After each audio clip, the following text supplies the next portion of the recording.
नमस्कार, न्यूज के इकलौते फैमिली शो न्यूज की पाठशाला में आपका स्वागत है। मैं हूं सुशांत सिन्हा। ये वो पाठशाला जहां सबकी क्लास लगती है और खबर का चैप्टर बड़े विस्तार से खुलता है। अच्छी बात यह कि हमें फीडबैक मिल रहा है कि इस पाठशाला में दर्शकों का एडमिशन जो है वो बड़ी संख्या में होता जा रहा है। अच्छी बात है, खुद भी देखिए, दूसरों को भी दिखाइए। आज पाठशाला में क्या है, पहले आपको रोज की तरह यह बता देता हूं। संसद में पीएम मोदी का जवाब राहुल गांधी को क्यों सुनाई नहीं दिया, आज इसके बारे में भी बताऊंगा। राहुल के सवाल, पीएम मोदी के जवाब और फैक्ट्स का चैप्टर लेकर आया। जिसके भरोसे राहुल गांधी ने झूठ बोला, उसी ने कैसे पोल खोल दी, आज ये भी बताऊंगा। राहुल ने अडानी का रैंक गिनाया, पीएम मोदी ने रैंक से ही जवाब दिया। उन्होंने किसका रैंक गिनाया, आज ये भी बताऊंगा। बस के फर्श पर दुबक कर मोदी के श्रीनगर पहुंचने का, जम्मू से श्रीनगर पहुंचने का सच क्या है, आज इसका भी फैक्ट रखूंगा आपके सामने। पीएम मोदी ने मुसलमानों के लिए वो किया जो 70 साल में ना हो सका, उसका भी चैप्टर। इसके अलावा प्लास्टिक की बोतल से शर्ट पैंट बनेंगे, पीएम मोदी का अनोखा फॉर्मूला आज आपके सामने रखूंगा। भाग कचरा भाग, पीएम मोदी का कचरे से लगान वसूलने वाला प्लान क्या है, वो भी बताऊंगा।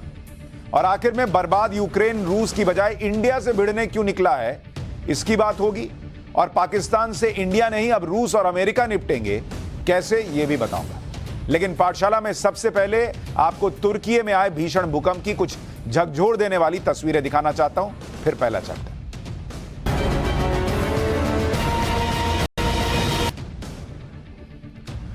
तुर्की और सीरिया में सोमवार को आए भूकंप की वजह से मरने वालों का आंकड़ा 10,000 के पार पहुंच चुका है। तुर्की में भूकंप के बाद मौत और जिंदगी के बीच जंग चल रही है। सबसे पहले यह तस्वीर आप देखिए। रेस्क्यू टीम भूकंप के 37 घंटे बाद मलबे में दबी 5 साल की बच्ची को बचाने में जुटी है। जैसे ही बच्ची को मलबे से बाहर निकाला गया, इस अभियान में जुटे लोगों ने खुशी मनाई।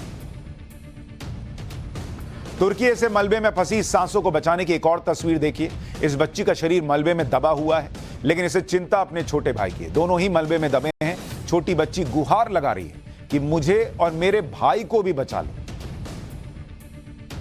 ऐसी ही तमाम रुलाने वाली तस्वीरें तुर्की से आ रही हैं। अब इस वीडियो को देखिए। इसमें भूकंप से तबाह हो चुके एक मकान के मलबे से राहत टीम एक मासूम को बाहर निकालती हुई दिख रही है। तुर्की में हर तरफ इसी तरह का रुला देने वाला मंजर है। इस वीडियो को भी देखिए। ये तस्वीरें किसी को भी रुला देंगी। एक मासूम सीमेंट के भारी स्लैब के नीचे दबी हुई। इस बच्ची ने चादर से ढकी हुई है, जो इस बात की गवाही दे रही है कि मासूम अपने परिवार के साथ सोई थी, लेकिन भूकंप ने उसकी दुनिया उजाड़ दी।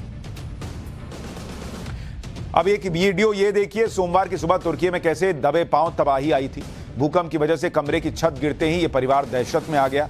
पिता ने अपने बच्चे को गोद में उठा लिया। इस परिवार का क्या हुआ, कुछ पता नहीं चल पा रहा है। तुर्की की झकझोर देने वाली तस्वीरें देखने के बाद अब आज का पहला चैप्टर, जिसमें पीएम मोदी के संसद में दिए 85 मिनट के भाषण की बात होगी। आपको बताऊंगा कि जब राहुल गांधी को पीएम मोदी जवाब दे रहे थे तो उन्हें सुनाई क्यों नहीं दे रहा था। राहुल के सवाल, पीएम मोदी के जवाब और फैक्ट्स का चैप्टर होगा। साथ ही आपको बताऊंगा कि राहुल ने अडानी की रैंक गिनाई तो कैसे पीएम मोदी ने भी रैंक से जवाब दिया। और जम्मू से श्रीनगर तक नरेंद्र मोदी के बस की फर्श पर छुपकर दुबक कर जाने का सच क्या है, आज ये भी बताऊंगा।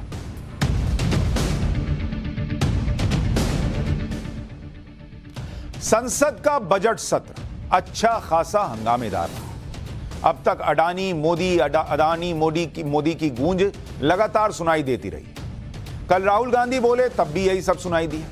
लेकिन हमने कल ही आपको फैक्ट्स के साथ बताया था कि राहुल गांधी ने जो आरोप लगाए पीएम मोदी पर, उनमें कितनी सच्चाई।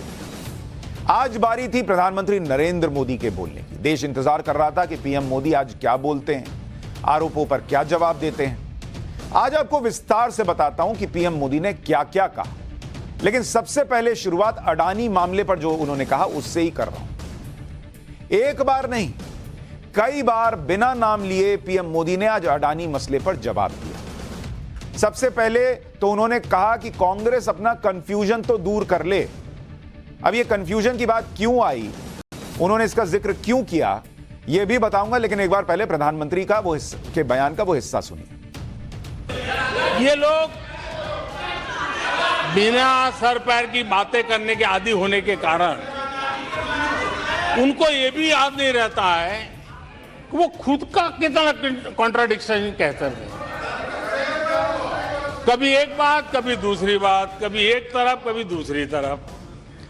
हो सकता है वो आत्मचिंतन करके खुद के अंदर जो विरोधाभास है उसको भी तो ठीक करेंगे। अब 2014 से ये लगातार कोस रहे हैं, हर मौके पर कोस रहे हैं, भारत कमजोर हो रहा है, भारत की कोई सुनने को तैयार नहीं है, भारत की दुनिया में कोई वजूद नहीं रहा, न जाने क्या क्या कहा। और अब क्या कह रहे हैं? अब कह रहे हैं कि भारत इतना मजबूत हो गया है कि दूसरे देशों को दबकाकर फैसले करवा रहा है।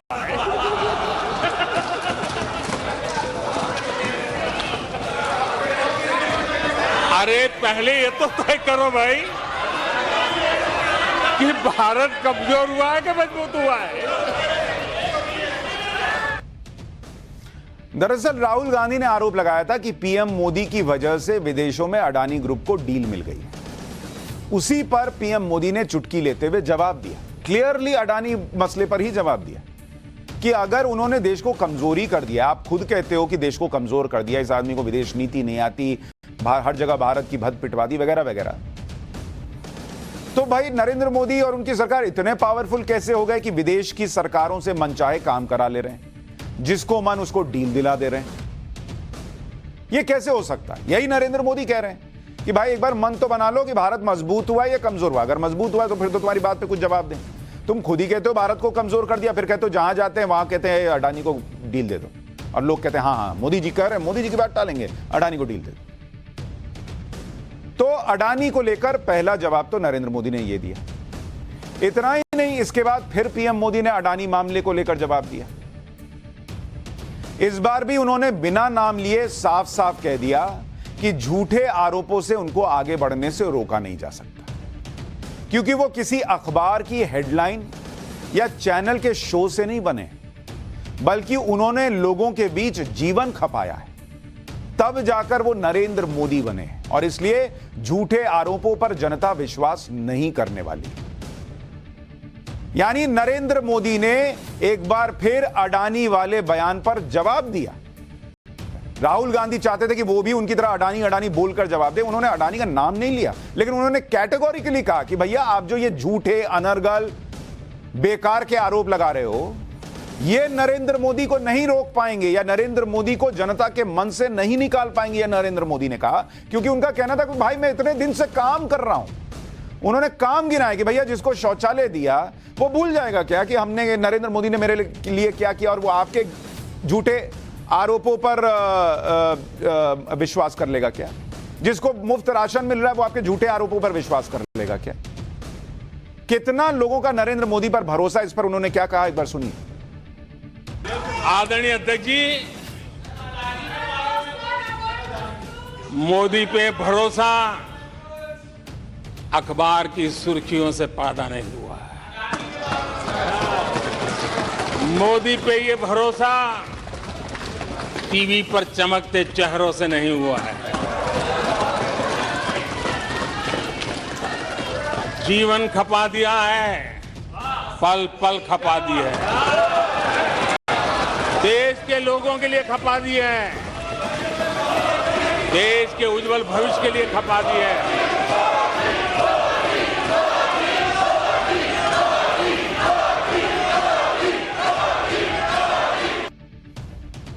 नरेंद्र मोदी ने इसके बाद कहा था कि आपको लगता है कि पब्लिक आपके झूठे आरोपों पर विश्वास कर लेगी? यानी प्रधानमंत्री ने साफ साफ बता दिया कि उन पर लगे आरोप झूठे हैं और उन्हें यकीन है कि जनता इस पर विश्वास नहीं करेगी।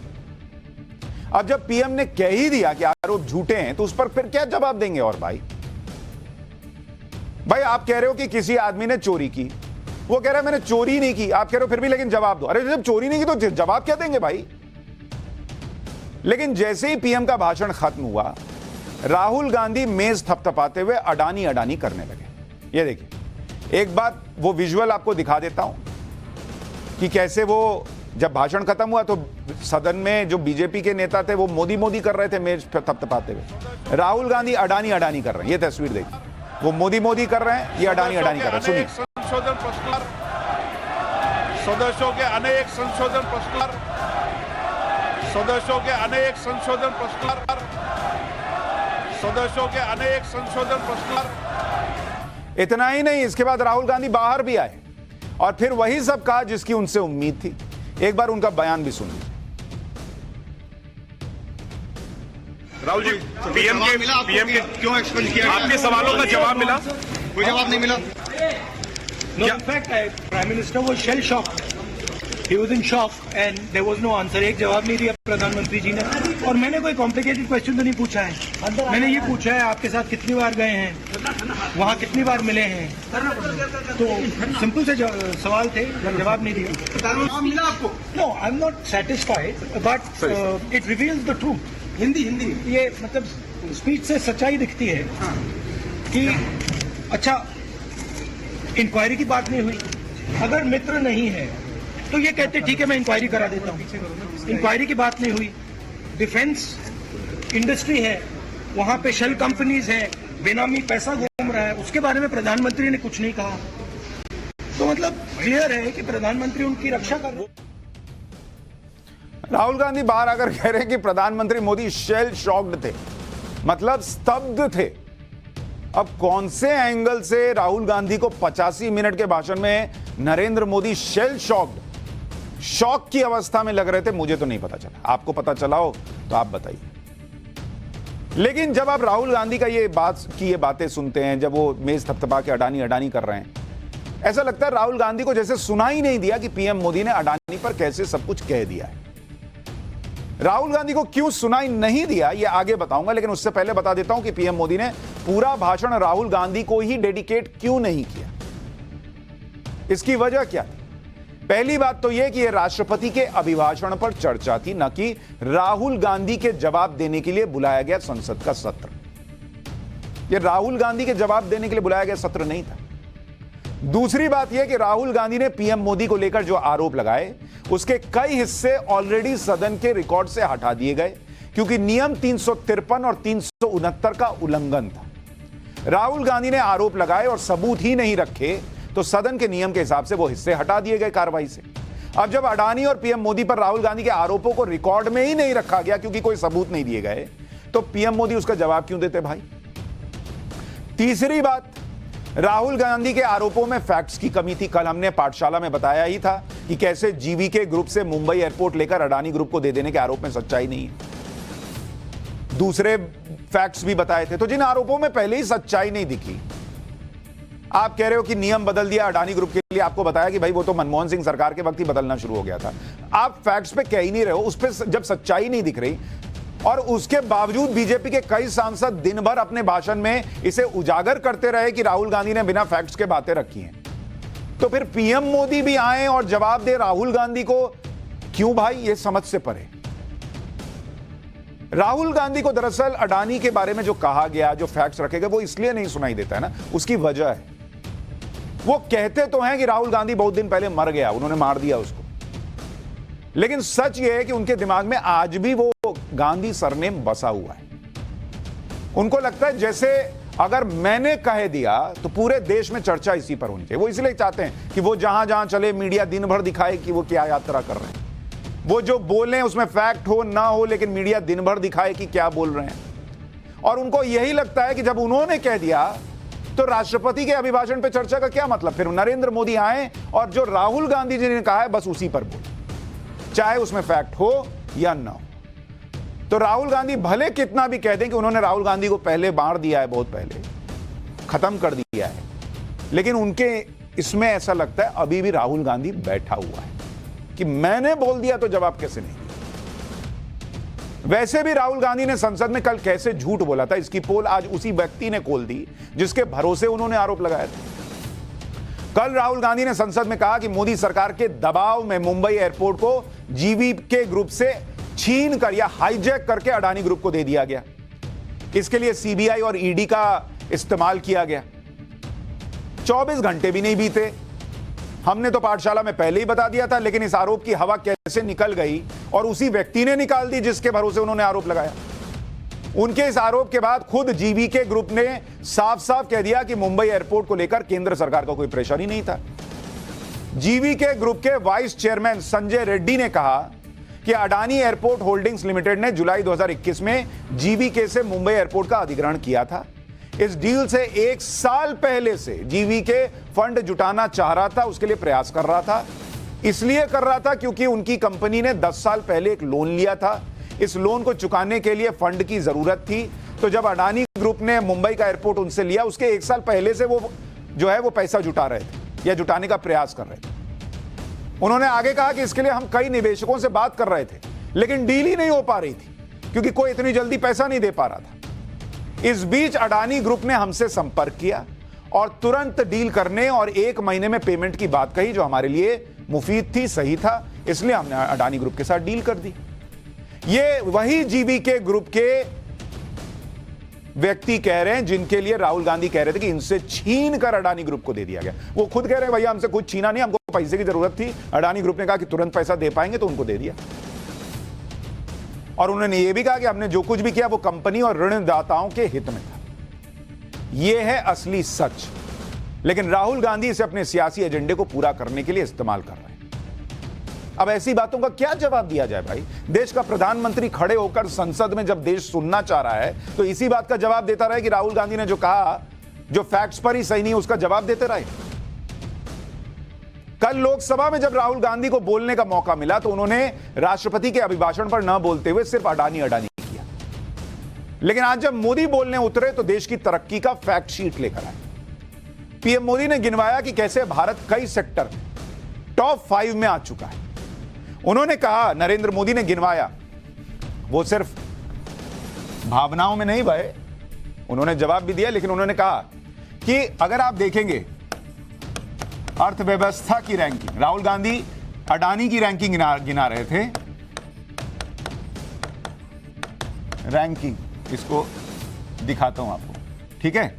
ये है 2014 और अब 2022। अर्थव्यवस्था के लिए उन्होंने कहा कि 2014 में भारत 10वें नंबर पे था, 10th रैंकिंग थी भारत की। आज की तारीख में 5th रैंक है भारत का। मतलब अर्थव्यवस्था जो है वो 5 पायदान ऊपर गई है। तो जब देश जंप कर रहा है, देश का रैंक 5वें नंबर पर आ रहा है, तो देश के व्यापारियों का रैंक नीचे जाएगा क्या? ये तो बड़े सामान्य सी सोच की बात है। मोबाइल फोन की मैन्युफैक्चरिंग, मोबाइल फोन निर्माण, इसमें भारत की रैंकिंग क्या थी? 2015 में करीब भारत जो है वो 6 करोड़ मोबाइल बनाता था, ये 2015 में। आज बना रहा है 31 करोड़ मोबाइल और रैंकिंग सेकंड हो गई है भारत की। सेकंड रैंक है दुनिया में मोबाइल बनाने के मामले में भारत।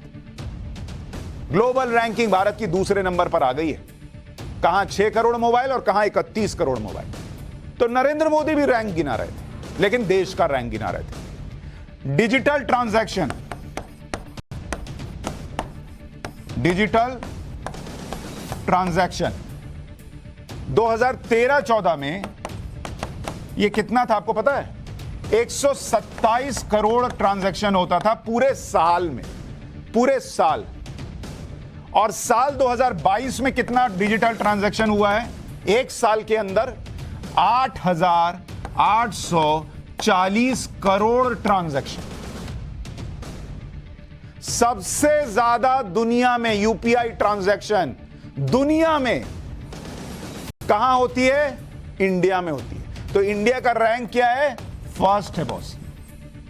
कहां 127 करोड़ ट्रांजैक्शन एक साल में और कहां 8,840 करोड़ ट्रांजैक्शन एक साल में। इतना ही नहीं, नरेंद्र मोदी ने कुछ रैंक और गिनाए। नक्सल प्रभावित इलाके, इसके बारे में भी उन्होंने बताया। भारत की सुरक्षा से जुड़ा मामला है। 2016 में कितने जिले नक्सल प्रभावित थे? 106 जिले नक्सल प्रभावित। आज 2022 में 46 जिले, अभी 2023 में और इससे भी नीचे चला गया। नक्सल प्रभाव भी कम हुआ है। इतना ही नहीं, उन्होंने महंगाई दर भी गिनाई कि जरा देखते हैं महंगाई दर का क्या हाल है, इसमें भारत का क्या रैंक है। 2014 में आप देखेंगे, या अगर आप देखेंगे यूपीए 2 कर लीजिए इसको, यूपीए 2 में औसत महंगाई दर कितनी थी? 10.4% चल रही थी, डबल डिजिट में चलता था मामला। आज दुनिया बाप बाप कर रही है, जब कोरोना के बाद और रूस यूक्रेन युद्ध के बाद तबाही है हर जगह, अमेरिका ब्रिटेन यूरोपीय देशों में रिकॉर्ड महंगाई है, तब भी भारत 5.7% पर है महंगाई दर भारत में। जब कुछ नहीं था तो डबल डिजिट में था, अब जब दुनिया तबाह हो रही है तो भी भारत 5.7% पे नरेंद्र मोदी ने गिनाया। इन्हीं आंकड़ों को पीएम मोदी ने लोकसभा में रखा और बताया कि भारत में सिर्फ उद्योगपति की ही ग्रोथ नहीं हो रही, बल्कि पूरा देश एक फ्लो में तरक्की कर रहा है। आज भारत दुनिया में मोबाइल मैन्युफैक्चरिंग में दुनिया में दूसरा बड़ा देश बन गया है। घरेलू विमान यात्री, डोमेस्टिक एयर ट्रैफिक में आज विश्व में हम तीसरे नंबर पर पहुंच चुके हैं। एनर्जी कंजम्पशन प्रगति के एक मानदंड माना जाता है। आज भारत एनर्जी कंजम्पशन में दुनिया में एक कंज्यूमर के रूप में तीसरे नंबर पर हम पहुंच चुके हैं। रिन्यूएबल एनर्जी की कैपेसिटी में हम दुनिया में चौथे नंबर पर पहुंच चुके हैं। स्पोर्ट्स, कभी हमारी कोई पूछ नहीं होती थी, कोई पूछता नहीं था। आज स्पोर्ट्स की दुनिया में हर स्तर पर भारत के खिलाड़ी अपना रुतबा दिखा रहे हैं, अपना सामर्थ्य दिखा रहे हैं। एजुकेशन समेत हर क्षेत्र में आज भारत आगे बढ़ रहा है। पहली बार, माननीय अध्यक्ष जी, गर्व होगा, पहली बार हायर एजुकेशन में एनरोलमेंट वालों की संख्या 4 करोड़ से ज्यादा हो गई। इतना ही नहीं, बेटियों की भी भागीदारी बराबर होती जा रही है।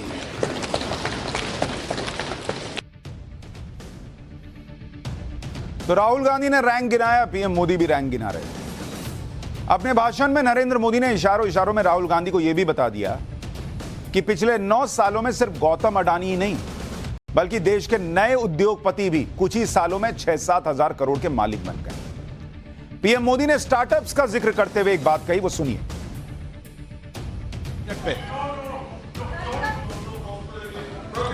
भारत में 90,000 स्टार्टअप्स, और आज स्टार्टअप की दुनिया में हम दुनिया में तीसरे नंबर पर पहुंच चुके हैं।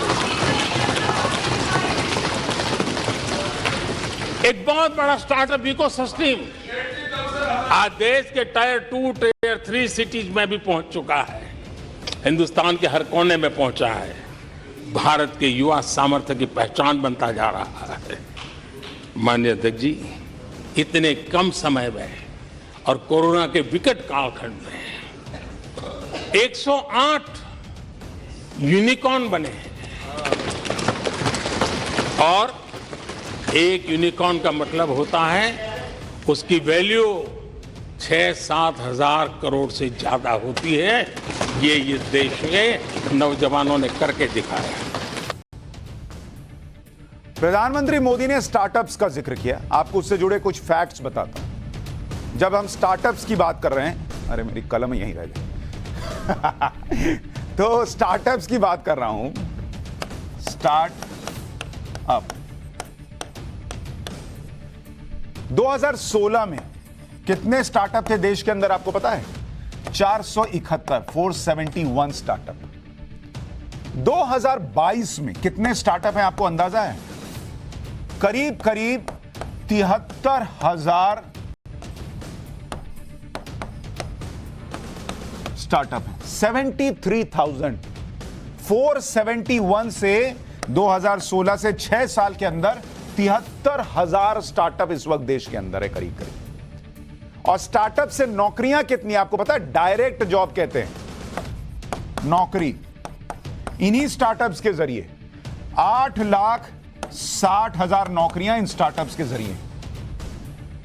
और यूनिकॉर्न 103 यूनिकॉर्न है 2022 तक। और यूनिकॉर्न के मामले में भारत की रैंक कितनी है? भारत की रैंक है नंबर 3, थर्ड रैंक है यूनिकॉर्न के मामले में, विश्व में नंबर 3। तो बॉस, जब ये नए नए उद्योगपति जिनका पुराना कोई अनुभव नहीं, माहौल मिला, ईज ऑफ डूइंग बिजनेस बढ़ा, व्यवस्था बेहतर हुई, तो ये हजारों हजार करोड़ कमा रहे हैं। 72,000 नए अडानी पैदा हो गए। ये क्या है? ये सब अडानी ही तो हैं। अडानी बिजनेसमैन की बात कर रहे हैं ना। ये 73,000 अडानी 6 साल में पैदा हो गए। 103 नए उद्योगपति ऐसे हो गए जिनके 6-6, 7-7 हजार करोड़ का टर्नओवर है। ऐसा इकोसिस्टम देश में बन गया। और ये पूछते हैं कि अडानी का रैंक कैसे बढ़ गया, अंबानी का कैसे? अरे भैया, वो 40 साल से बिजनेस कर रहे हैं। 40 साल से जोड़ते इन्वेस्टमेंट करते करते वो भी बढ़ गए।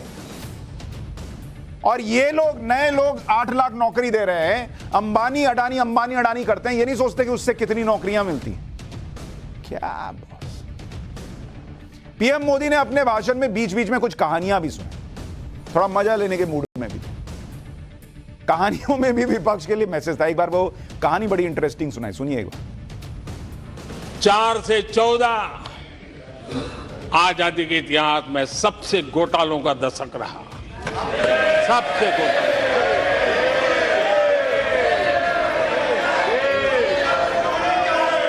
वही 10 साल, यूपीए के वो 10 साल, कश्मीर से कन्याकुमारी, कश्मीर से कन्याकुमारी, भारत के हर कोने में आतंकवादी हमलों का सिलसिला चलता रहा। 10 साल हर नागरिक असुरक्षित था। चारों तरफ यही सूचना रहती थी कि कोई अनजानी चीज को हाथ मत लगाना, अनजानी चीज से दूर रहना, वही खबरें रहती थी। 10 साल में जम्मू कश्मीर से लेकर नॉर्थ ईस्ट तक हिंसा ही हिंसा देश का शिकार हो गया था। उस 10 साल में भारत की आवाज ग्लोबल प्लेटफॉर्म पर इतनी कमजोर थी कि दुनिया सुनने तक तैयार नहीं। ये तो सुरक्षा के मामले में बोल रहे थे। कुछ कहानी भी सुनाई थी, वो बाइट अभी आई नहीं, वो अभी को आगे आती है तो दिखा दूंगा। पीएम मोदी ने ईडी का जिक्र करते हुए कहा कि भ्रष्टाचार की जांच होती है तो विपक्ष जांच एजेंसियों को गाली देता है। मोदी सरकार में जांच एजेंसियां पहले के मुकाबले मजबूत हुई। आपको यह जानना चाहिए कि ईडी की रेड में जो रकम जब्त हुई, पीएम ने कहा कि अरे भाई, ये लोग तो ऐसे साथ में आते नहीं, लेकिन ईडी का धन्यवाद दें, कम से कम साथ में आ गए। ईडी ने कितनी रकम जब्त की वो भी आपको दिखाता हूं। ऐसा नहीं कि सिर्फ रेड पड़ी और हो गया काम खत्म। यूपीए के राज में 2004 से 2014 4,156 करोड़ रुपए जब्त किए थे ईडी ने।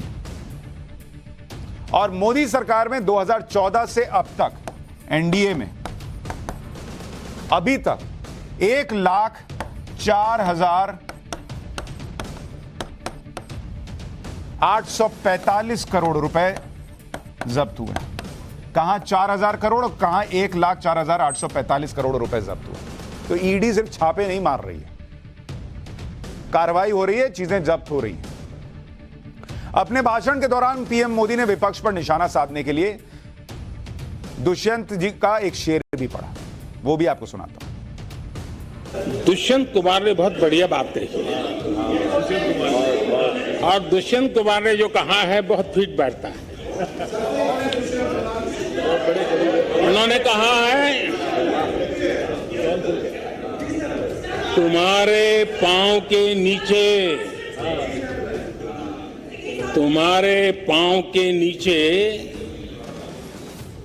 कोई जमीन नहीं, तुम्हारे पांव के नीचे कोई जमीन नहीं। कमाल ये है कि फिर भी तुम्हें यकीन नहीं।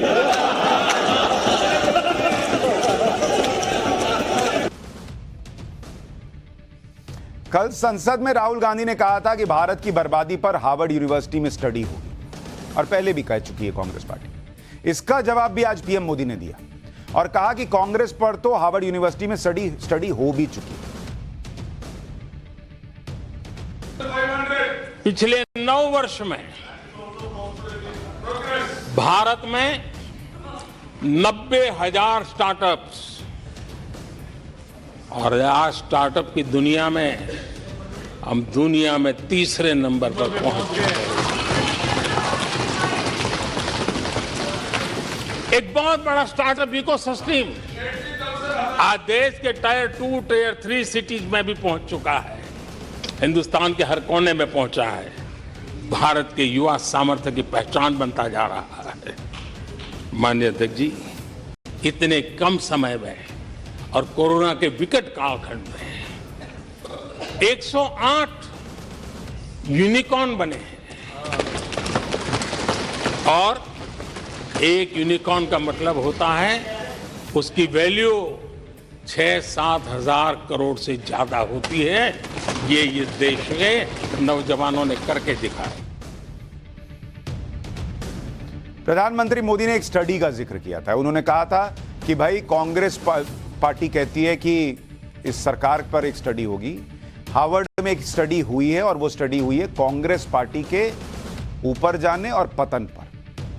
जिस स्टडी का प्रधानमंत्री नरेंद्र मोदी ने जिक्र किया था उसके बारे में थोड़ा आपको बताता हूं। फरवरी 2016 में हार्वर्ड बिजनेस स्कूल ने यह स्टडी पब्लिश की थी।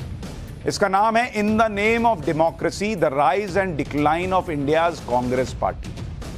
इस स्टडी में भारत के लोकतंत्र, कांग्रेस पार्टी की ग्रोथ और कांग्रेस की गिरावट के बारे में बताया गया। यानी जो राहुल गांधी कह रहे थे कि मौजूदा सरकार पर हार्वर्ड यूनिवर्सिटी स्टडी करेगी, वो कांग्रेस पार्टी के पतन पर स्टडी कर चुकी, और ये वो रिपोर्ट है जिसका जिक्र कर रहे थे नरेंद्र मोदी। प्रधानमंत्री मोदी ने बिना नाम लिए राहुल गांधी की भारत जोड़ो यात्रा पर भी निशाना साधा। उन्होंने 90 के दशक को याद करते हुए कहा कि जब आतंकवाद चरम पर था, उस समय भी वो कश्मीर यात्रा पर गए थे, बिना किसी सुरक्षा के, बिना किसी बुलेट प्रूफ जैकेट के लाल चौक पर तिरंगा फहराया। मैं भी जम्मू कश्मीर में यात्रा लेके गया था और लाल चौक में तिरंगा फहराने का संकल्प लेकर के चला था, और तब आतंकवादियों ने पोस्टर लगाए थे उस समय और कहा था कि देखते हैं किसने अपनी मां का दूध पिया है जो लाल चौक में आके तिरंगा फहराता है। पोस्टर लगे थे। और उस दिन 24 जनवरी थी। मैंने जम्मू के अंदर बड़ी सभा में कहा था, अध्यक्ष जी मैं पिछली शताब्दी की बात कर रहा हूं, उस दिन मैंने कहा था आतंकवादी कान खोल करके सुन ले, 26 जनवरी को ठीक 11 बजे मैं लाल चौक पहुंचूंगा, बिना सिक्योरिटी आऊंगा, बुलेट प्रूफ जैकेट के बिना आऊंगा, और फैसला लाल चौक में होगा किसने अपनी मां का दूध पिया। प्रधानमंत्री नरेंद्र मोदी ने कश्मीर के लाल चौक पर तिरंगा फहराने वाली घटना के बारे में बताया, और उसका वीडियो तो सोशल मीडिया पर है, तस्वीरें हैं, सब कुछ है। लेकिन फिर कांग्रेस प्रवक्ता हैं सुप्रिया श्रीनेत, उन्होंने एक ट्वीट किया और सुप्रिया श्रीनेत ने लिखा कि मैं भी जम्मू कश्मीर यात्रा लेकर गया था पीएम मोदी। यह अलग बात है कि जम्मू से कश्मीर बस के फर्श पर छुपकर दुबक कर पहुंचे थे, जिसके अंदर दम है करे इसका खंडन। यह सुप्रिया श्रीनेत ने ट्वीट किया। मतलब उनका दावा था कि जम्मू से लेकर श्रीनगर तक नरेंद्र मोदी बस में गए थे और बस के अंदर, बस की फर्श पर दुबक कर छुप कर गए थे। यह सुप्रिया श्रीनेत ने ट्वीट और यह भी दावा कर दिया कि कोई है हिम्मत तो खंडन करे। अब चूंकि सुप्रिया श्रीनेत चैलेंज के साथ दावा कर रही थी, तो हमारी टीम ने भी इस पर रिसर्च की। हमारी रिसर्च में यह निकला कि पीएम मोदी जम्मू से श्रीनगर बस में गए ही नहीं थे, वो हवाई रास्ते से गए थे। लेकिन हो सकता है मैडम को हमारी बात पर यकीन ना हो, इसलिए हमने पाकिस्तान के सरकारी चैनल पीटीवी की भी रिपोर्ट ढूंढकर निकाली। इसमें तस्वीर में आपको बीजेपी के नेता हेलीकॉप्टर में जाते दिख रहे हैं। इतना ही नहीं, मोदी जी की बाइट भी पीटीवी पर हमको मिल गई कि वो क्यों सड़क के रास्ते नहीं गए और हवाई रास्ते से गए। एक बार सुनिए पीएम। यहाँ के DC and police officer, security officer, उनका रिपोर्ट ये है कि लैंडस्लाइड और बाकी प्रॉब्लम के कारण रोड इज ब्लॉक, हम लोग आगे नहीं जा सकते, ये उनकी सूचना है। यहाँ के DC and police officer, security officer, उनका रिपोर्ट ये है कि लैंडस्लाइड और बाकी प्रॉब्लम के कारण रोड इज ब्लॉक, हम लोग आगे नहीं जा सकते, ये उनकी सूचना है। तो पाकिस्तान के सरकारी चैनल पर यह बाइट चली नरेंद्र मोदी की, जिसमें वो ये बता रहे हैं, वो दिख रहे हैं बस में ही है, शुरू ही हुई थी यात्रा जम्मू से, कि वहीं पर रोक दिया गया कि आगे लैंडस्लाइड है, रास्ता बंद है और सड़क के रास्ते नहीं जा सकते।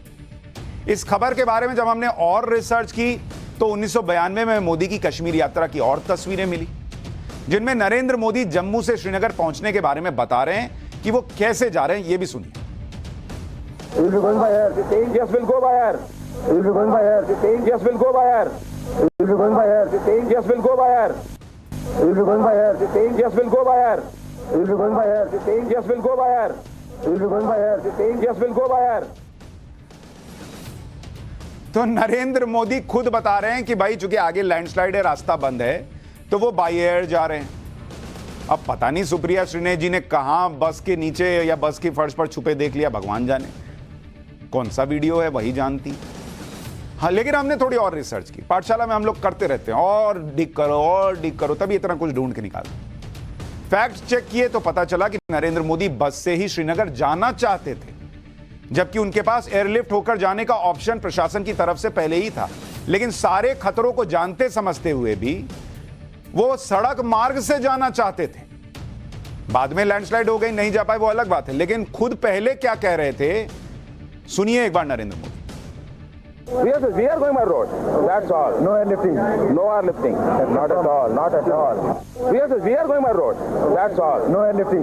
No airlifting. Not at all. Not at all. Yes, we are going by road. That's all. No airlifting. No airlifting. Not at all. Not at all. यानी नरेंद्र मोदी को यह विकल्प दिया जा रहा था कि क्या आप बाई एयर जाएंगे, वो कह रहे नहीं भाई हम सड़क से जाएंगे। तो जिस आदमी के लिए कहा जा रहा है कि बस के फर्श पर दुबक कर जा रहे थे, वो तो सीना ठोक कर कह रहे थे कि नहीं हम तो सड़क से जाएंगे। लेकिन उस समय नरेंद्र मोदी ने प्रशासन और सुरक्षा बलों की स्थिति को समझा। जब उनसे कहा गया कि आगे लैंडस्लाइड हो गया, आप बस से नहीं जा पाएंगे, तो उन्होंने कहा कि हम प्रशासन के साथ कोऑपरेट करेंगे, और फिर वो श्रीनगर एयरलिफ्ट होकर गए। एक बार सुनिए। Are you taking his word as final? Of course. When the authority says, when the security forces says, naturally I'll accept it. Are you taking his word as final? Of course. When the authority says, when the security forces says, naturally I'll... Are you taking his word as final? Of course. When the authority says, when the security forces says, naturally I'll accept. Are you taking... तो PTV पर भी bite है, पाकिस्तान का TV channel भी चला चुका, अपने यहाँ के चैनल भी चला चुके कि नरेंद्र मोदी सीना ठोककर बस से जाना चाहते थे, एयरलिफ्ट का ऑप्शन होते हुए भी बस से जाना चाहते थे। बस से जाने की शुरुआत ही हुई, लेकिन प्रशासन ने रोक दिया कि आगे लैंडस्लाइड हो गया है, आप नहीं जा पाएंगे। और उसके बाद वो खुद बता रहे हैं कि एयरलिफ्ट होकर गए, और एयरलिफ्ट होकर जाने के हेलीकॉप्टर के विजुअल्स भी हैं बीजेपी नेताओं। अब सुप्रिया श्रीनेत को किसने बोल दिया कि बस में छुप के गए थे, कहां से उन्होंने छुप के देख लिया? उस समय पता नहीं वो श्रीनगर में थी नहीं थी, किसी ने वीडियो वगैरह दिया हो तो वो भी दे दें, वो भी चला देंगे हम कि बस के अंदर नरेंद्र मोदी छुप के नीचे जा रहे हैं, पता नहीं कहां देखी, लेकिन हमें तो नहीं मिला। नरेंद्र मोदी की इस यात्रा के दौरान जम्मू कश्मीर में स्थिति आज जैसी नहीं थी। उस समय आतंकी हमले और पत्थरबाजी आम बात थी, अलगाववादी नेताओं का दबदबा था। क्या माहौल था, अगर आप ये समझना चाहते हैं तो आपको नेशनल कॉन्फ्रेंस के नेता उमर अब्दुल्ला का बयान सुनाता हूं। ये रिसर्च करते करते हमको ये बयान भी मिल गया। उन्होंने ये तक कह दिया कि अगर बीजेपी यहां आना चाहती है तो आए, लेकिन अगर कोई घटना हो जाएगी तो उसकी जिम्मेदारी बीजेपी की हो। यह माहौल था उस वक्त कि उमर अब्दुल्ला कह रहे कि बॉस यहां आएंगे, तिरंगा फहराएंगे, कुछ होगा कांड तो फिर आप समझिएगा। एक बार सुनिए उमर अब्दुल्ला को। What is the need for the BJP? Are they more nationalist than the rest of us? Does our flag not have any meaning? If my minister hoists a flag in the middle of Srinagar, is that somehow irrelevant? And is their flag more relevant? If the aim of the BJP is to set fire in Kashmir, please tell them to come. But then if there are any repercussions, I will hold them personally responsible. Then they shouldn't blame me. Omar Abdullah कह रहे हैं कि तिरंगा फहराने आ रहे हैं, कुछ हो जाएगा तो फिर आप देखिएगा, आप समझिएगा। सोचिए ये हालात थे और उसमें नरेंद्र मोदी गए और तिरंगा फहराया। 1992 और आज के हालात में जमीन आसमान का अंतर है। आज राहुल गांधी कश्मीर जाते हैं तो कोई ये नहीं कहता कि कोई घटना हो गई तो राहुल गांधी समझेंगे हम नहीं जानते हैं। कोई ये नहीं कहता कि राहुल गांधी तिरंगा फहराएंगे तो कुछ हो गया तो जिम्मेदारी राहुल गांधी की होगी। आज राहुल गांधी जानते हैं, आराम से तिरंगा फहराते हैं। ये बदलाव आया है कश्मीर में। नरेंद्र मोदी को घेरने के लिए आज कांग्रेस ने केंद्र सरकार पर मुसलमानों से नफरत करने का भी आरोप लगा दिया। कांग्रेस को लगा होगा कि कहीं से तो सरकार पर बदनामी का दाग लगे। आज सदन में कांग्रेस सांसद अधीर रंजन ने कहा कि मोदी सरकार मुसलमानों को नफरत की नजर से देखती है। जब कांग्रेस अपने आप को मुसलमानों की हितैषी बताने की कोशिश कर रही थी तो एआईएमआईएम के चीफ असदुद्दीन ओवैसी कैसे पीछे रह जाते। उन्होंने भी कह डाला कि मोदी ने मुसलमानों के लिए कुछ नहीं किया। एक बार सुन लीजिए, फिर आगे की बात बताता हूं, फैक्ट्स बताता हूं। क्या यह बात सच नहीं है कि आपने माइनॉरिटी के बजट को 40% कम कर दिया, स्कॉलरशिप के पैसों में 560 करोड़ रुपए कम कर दिए? ये आपकी मोहब्बत है जो नफरत की निशानी बनती है। नरेंद्र मोदी की सरकार ये नहीं चाहती कि अक़लियत और मुसलमानों के बच्चे तालीम याफ्ता होकर इस देश को मजबूत करें। वो उनको हमेशा गुर्बत और नाइंसाफी का शिकार बनाकर रखना चाहती है। वैसे तो मुसलमानों के लिए मोदी सरकार के कई अहम फैसले हैं। 3 तलाक को खत्म करना, मुस्लिम कल्याण में 22,000 करोड़ खर्च करने तक, या फिर अगर गरीबों को घर मिला, शौचालय मिला, दूसरी सुविधाएं मिली तो उसमें कोई हिंदू मुसलमान तो हुआ नहीं, मुसलमानों को भी मिला। लेकिन आजकल जिस फैसले की चर्चा हो रही है वो भी आपको जानना चाहिए। उसी से पता चल जाएगा कि मुसलमानों को क्या इस देश में कम आंका जा रहा है, उनके साथ अन्याय हो रहा है। हज यात्रियों की सुविधा के लिए मोदी सरकार ने मुसलमानों के लिए एक नई हज पॉलिसी जारी की और इसको आपको जानना चाहिए कि नई हज पॉलिसी क्या कहती है। नई हज पॉलिसी ये नरेंद्र मोदी लेकर आए और इस देश के मुसलमानों के लिए अगर मन में नफरत होगी तो कोई ऐसा करेगा। इसमें आज की डेट में आवेदन फ्री कर दिया गया। पहले क्या होता था, आप हज जा रहे हैं, आप जाएं ना जाएं, अगर आप आवेदन कर रहे हैं तो प्रति व्यक्ति 400 रुपए की फीस लगती थी। तो एक बार में अगर 3 से 4 लोग जा रहे हैं तो 1,000-2,000 रुपए तो गए, भले आपका आवेदन स्वीकार हो या ना हो। आज उसको फ्री कर दिया नरेंद्र मोदी ने, इसलिए कि मुसलमानों से नफरत करते हैं। इसलिए कहा कि नहीं, जब जाना है जिसको जाएगा उसका पैसा लगेगा, जो नहीं जा रहा उसका किस बात का पैसा बॉस। और जो खर्च है उसमें करीब 50 से 60 हजार की कमी आएगी जिस तरह की व्यवस्थाएं की गई। पहले 3,90,000 रुपए खर्च हो जाते थे, आज की रेट में उसमें कमी आ रही है। इस तरह की हज पॉलिसी बनाई गई। एक यात्री का एवरेज खर्च 3,90,000 रुपए आता था। फीस खत्म।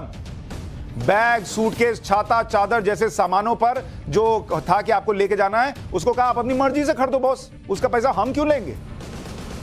भाई जिसके पास सूटकेस, छाता, चादर जहां से लेना है वहां से लेगा। यह भी आपको भरना पड़ता था, वो भी हटा दिया नरेंद्र मोदी सरकार। बुजुर्ग, दिव्यांग और महिलाओं को प्राथमिकता मिलेगी। 45 साल से ज्यादा की कोई भी महिला अब अकेले आवेदन कर सकती है। पहले था कि 4 औरतों को साथ ही जाना होगा, अब वो अकेले भी महिला जा सकती है। यात्रा में सुविधा के लिए अब हर साल हज पॉलिसी जो है वो होगी, बनेगी और पहले 5 साल के लिए तय होती है। तो जो आदमी मुसलमानों से नफरत करेगा वो ये करेगा कि उनको हज में सुविधा हो जाए, पैसा बच जाए, सबको मौका मिल जाए। और ये करने वाले जो बहुत बड़े हितैषी हैं, पहले क्यों नहीं किया उन लोगों ने? 400 रुपया सबसे आवेदन ले रहे थे। लेकिन इस देश में माहौल बनाने का काम चलता है, इसलिए मुझे लगा कि आज ये बातें आपको बतानी चाहिए। लेकिन पाठशाला में अब पीएम मोदी का कचरे से लगान वसूलने वाला प्लान, पीएम के भाग कचरा भाग वाला अनोखा फॉर्मूला, जिसमें प्लास्टिक की बोतल से अब शर्ट पैंट बनेंगे।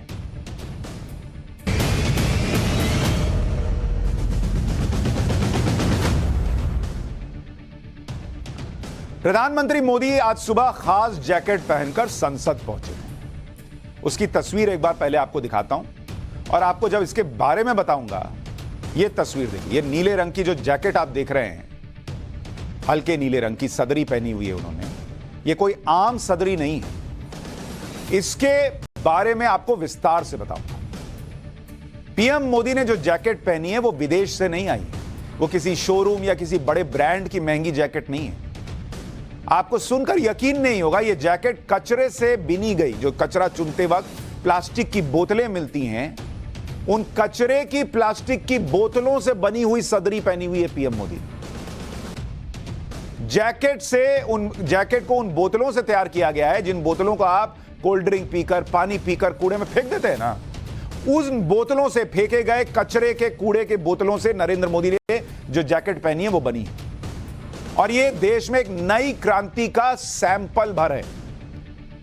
पीएम मोदी की जिस जैकेट ने आज सुर्खियां बटोरी, उसे प्लास्टिक की बोतलों को रिसाइकल करके तैयार किया गया। और यह जैकेट प्रधानमंत्री मोदी को गिफ्ट के तौर पर मिली। सोमवार को वो इंडिया एनर्जी वीक का उद्घाटन करने बेंगलुरु गए थे, जहां इंडियन ऑयल कॉर्पोरेशन ने उन्हें यह जैकेट गिफ्ट की थी। यह तस्वीर उस जैकेट की। इस मौके पर प्रधानमंत्री मोदी ने आईओसी के अनबॉटल्ड इनिशिएटिव को लॉन्च किया और इस योजना के बारे में आज आपको जानना चाहिए। लेकिन पहले सुन लीजिए कि प्रधानमंत्री ने इस पहल पर कहा क्या था। प्लास्टिक की वेस्ट बॉटल्स को रिसाइकल करके जो यूनिफॉर्म बनाई गई है, आपने उसे देखा है। फैशन की दुनिया के लिए, सुंदरता की दुनिया के लिए उसमें कोई कमी नहीं है। हर साल 10 करोड़ ऐसी बॉटल्स की रिसाइकलिंग का लक्ष्य पर्यावरण की रक्षा में बहुत मदद करेगा। ये मिशन लाइफ यानी लाइफस्टाइल फॉर एनवायरनमेंट को भी मजबूती देगा, जिसकी दुनिया को आज बहुत आवश्यकता है। आपको प्रधानमंत्री मोदी की जैकेट और उस यूनिफॉर्म के बारे में अब विस्तार से बताता हूं, जिसकी प्रधानमंत्री ने अपने भाषण में तारीफ की। इस जैकेट को बनाने में कितनी प्लास्टिक की बोतलों का इस्तेमाल किया गया और पूरी यूनिफॉर्म तैयार होने में कितनी पेट बोतलें लगेंगी, आपको जानना चाहिए। प्रधानमंत्री नरेंद्र मोदी ने यह जो नीली सदरी पहनी हुई है, पीएम की जैकेट, जिसे अभी आप देख रहे हैं स्क्रीन पर, यह पीएम की जैकेट कितने बोतलों से बनी है आपको पता है? 15 पेट बोतल से बनी। वो जो बोतल जिसमें आप कोल्ड ड्रिंक पीते हैं, जिसमें आप पानी पीते हैं, ऐसी 15 बोतल से पीएम की जैकेट बनी। और अगर पूरी यूनिफॉर्म आपको बनवानी है तो पूरी यूनिफॉर्म जो है, जो कि इंडियन ऑयल कॉर्पोरेशन आईओसी के कर्मचारियों के लिए बन रही है यूनिफॉर्म, इसके लिए 28 बोतल लगेगी। 28 बोतल जो कचरे में फेंकी ही रहती है और जिसको सोच के आदमी का दिमाग खराब होता है कि ये बनते ऐसे ही फेंकी जाएगी, इस प्रदूषण का क्या होगा, इतना प्लास्टिक कहां जाएगा। बॉस, वो प्लास्टिक रिसाइकल होकर कपड़े में तब्दील हो रही है। ये हो रहा है इस देश के अंदर। प्रधानमंत्री मोदी को भेंट की गई जैकेट तो सिर्फ एक सैंपल है, जिसे पहनने के लिए प्रधानमंत्री ने दिन भी खास चुना। इसी जैकेट को पहनकर उन्होंने लोकसभा में राष्ट्रपति के अभिभाषण पर जवाब दिया। विपक्ष समेत पूरे देश की नजरें इस भाषण पर बनी रहीं। इतने अहम मौके पर प्रधानमंत्री जब प्लास्टिक की बोतलों से बनी जैकेट पहनकर पहुंचे तो सांसदों के साथ ही आपने भी उन्हें देखा और हर जगह प्लास्टिक की बोतल से बनी प्रधानमंत्री की जैकेट की चर्चा होने लगी। अब आपको इंडियन ऑयल कॉर्पोरेशन के उस अनबॉटल्ड इनिशिएटिव के बारे में बताता हूं, जिसे पिछले दिनों प्रधानमंत्री ने लॉन्च किया। इस पहल के तहत कंपनी हर साल 10 करोड़ प्लास्टिक की बोतलों को रिसाइकल करेगी, जिनकी मदद से पेट्रोल पंप और एलपीजी की एजेंसी के कर्मचारियों के लिए इको फ्रेंडली यूनिफॉर्म तैयार होगा। आईओसी की योजना पेट बॉटल्स का इस्तेमाल करके सेना और सुरक्षा बलों के लिए नॉन कॉम्बैट यूनिफॉर्म बनाने की भी है। और कंपनी का दावा है कि यूनिफॉर्म का एक सेट तैयार करने के लिए 28 बोतल को रिसाइकल किया जा सकेगा। साथ ही पर्यावरण को बचाने में मदद मिलेगी। बॉस, इतना बोतल आदमी सोचता था कहां जाएगा, कहीं फेंका, इधर फेंका, उधर फेंका, अब उसका कपड़ा बन रहा है। भाग कचरा भाग, वो लगान में था ना, वो कचरा भाग रहा है बॉस। पानी की भी बचत होगी क्योंकि प्लास्टिक की बोतलों की मदद से कपड़े तैयार करने में पानी का नहीं के बराबर इस्तेमाल होता है, जबकि कॉटन की एक टी शर्ट तैयार करने में 2700 लीटर पानी का इस्तेमाल करना पड़ता है और इसमें ना के बराबर पानी लगता है। तो कचरा भी गया और पानी भी बचा। यह तो आप जानते ही हैं कि देश में प्लास्टिक की बोतलों का कचरा पर्यावरण के लिए कितनी बड़ी समस्या बन चुका है। ऐसा सिर्फ शहरों में ही नहीं हो रहा, अब ये तस्वीरें गांवों में भी आम हो चली। सड़कों के किनारे, नालियों में, गलियों में सब जगह पानी या कोल्ड ड्रिंक की खाली बोतलों का अंबार लगा रहता है। और अब इंडियन ऑयल कॉर्पोरेशन ने प्लास्टिक की इन्हीं बेकार बोतलों के कचरे से कपड़े बनाने की पहल शुरू की। आपको तस्वीरों के जरिए बताता हूं कि इन बेकार बोतलों से कपड़ा किस तरह तैयार होता है। सबसे पहले अलग अलग जगहों से इकट्ठा की गई प्लास्टिक की बोतलों को छोटे छोटे टुकड़ों में काट दिया जाता है। ये वीडियो आप देख रहे हैं ना, इसमें बोतलों को देख रहे हैं कैसे प्लास्टिक की बोतल को छोटे छोटे टुकड़े में काट दिया है। तो इसके छोटे छोटे टुकड़े करके इसको एक जगह इकट्ठा कर लेते हैं। फिर है स्टेप 2। इसके बाद प्लास्टिक की बोतलों के इन छोटे छोटे टुकड़ों को पिघलाकर माइक्रो पेलेट्स तैयार किए जा रहे हैं। ये देख रहे हैं, माइक्रो पेलेट्स बन रहे हैं, इनको पिघला दिया गया। अगले स्टेप में इन माइक्रो पेलेट से ही कपड़ों की बुनाई के लिए धागा तैयार किया जा रहा है। इस तरह से यह प्लास्टिक की टी शर्ट और यूनिफॉर्म बनते हैं। आखिर इंडियन ऑयल को प्लास्टिक की बोतलों से कपड़े तैयार करने की मुहिम क्यों शुरू करनी पड़ी, आपको यह भी जानना चाहिए। असल में प्लास्टिक का कचरा दुनिया के साथ ही भारत के लिए बड़ी चुनौती बन चुका है। जो सीपीसीबी है यानी सेंट्रल पोल्यूशन कंट्रोल बोर्ड, उसके मुताबिक अगर आप ये देखेंगे प्लास्टिक का कचरा कितनी बड़ी समस्या है बॉस। साल 2019-20 में 2019-2020 प्लास्टिक का जो कचरा था, प्लास्टिक का कचरा वो था करीब 35 लाख टन। 35 लाख टन सिर्फ प्लास्टिक का कचरा था। ये 2019-20 का बता रहा हूं। और इसमें से मात्र 50% जो है वो रिसाइकल हो पाया। यानी अगर आप देखेंगे तो करीब 17.5 लाख टन प्लास्टिक का कचरा रह गया। अब पीएम मोदी को तो देखना पड़ता है आगे क्या करना है, तो उन्होंने पहले ही चुनौती समझ ली। तो उन्होंने एक मुहिम भी चलाई जिसके तहत पिछले साल जुलाई में सिंगल यूज प्लास्टिक के इस्तेमाल पर सख्त पाबंदी लगाई। पीएम मोदी की इसी मुहिम को मजबूती देने के लिए अब इंडियन ऑयल कॉर्पोरेशन ने भी पेट बॉटल्स को रिसाइकल कर कपड़े बनाने की पहल शुरू कर दी।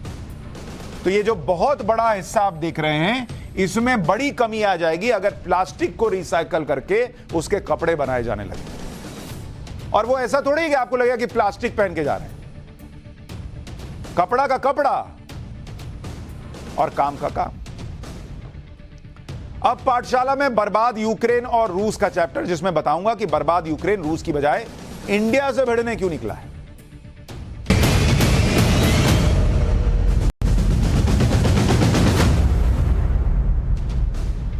अगर कोई देश बर्बाद हो रहा है तो पहला काम क्या करेगा?